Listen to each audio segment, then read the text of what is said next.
Kemudian saya bertanya-tanya, kenapa di masjid-masjid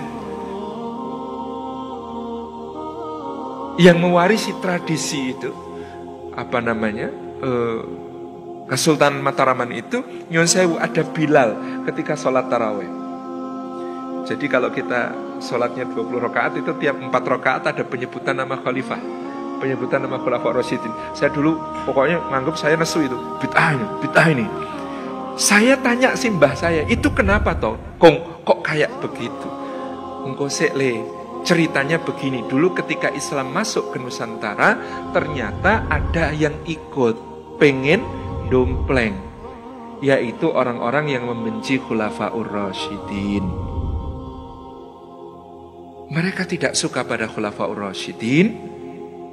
Itu ada yang pengen dompleng dakwah ini. Makanya salah satu dalam legenda Jawa itu, Wali Songo itu ada yang namanya Syekh Siti Jenar. Kenapa disebut Siti Jenar? Siti artinya lemah, Jenar itu abang, tanah merah. Itu adalah tanah yang tersiram darah Husain radhiyallahu anhu, tanah Karbala.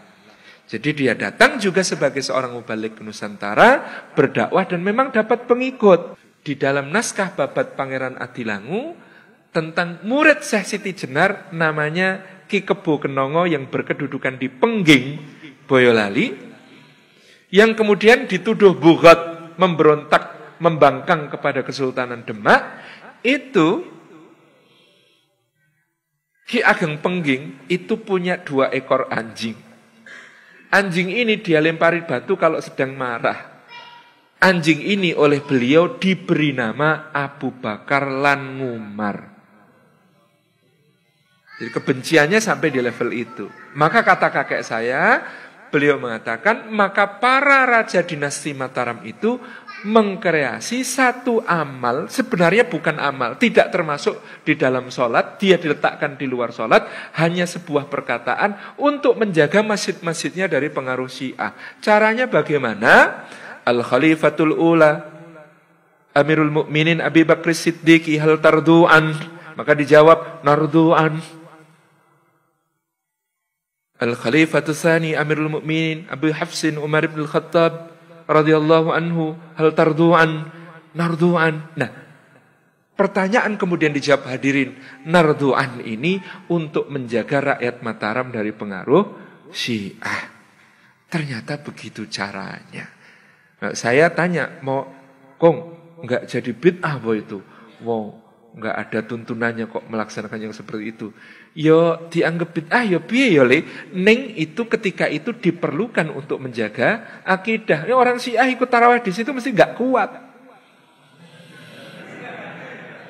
Mesti metu, enggak kuat itu kalau kemudian dengar yang begitu-begitu di dalam tarawih. Makanya itu menjaga akidah masyarakat awam. Turno yo le, wong itu kan di luar salat. Wong di luar salat iki kowe takon karo jejermu. Ngelak orae. Terus dijawab mboten. Ngono kuwi ngelak orae. Ngelak. Ngono ki ora. Nggih pareng. Ha mosok takon kowe rido karo Abu Bakar pora. Ngono kok ora oleh. Lah ya oleh to le. Jadi ini bahasa kakek saya ketika menjelaskan bahwa yang seperti ini dulu dipakai untuk menjaga akidah. Masya Allah, kalau itu benar, memang demikian keadaannya, betapa luar biasanya bagaimana para ulama ini kemudian menjaga kita semua, masyarakat awam, dari pengaruh-pengaruh yang berbahaya.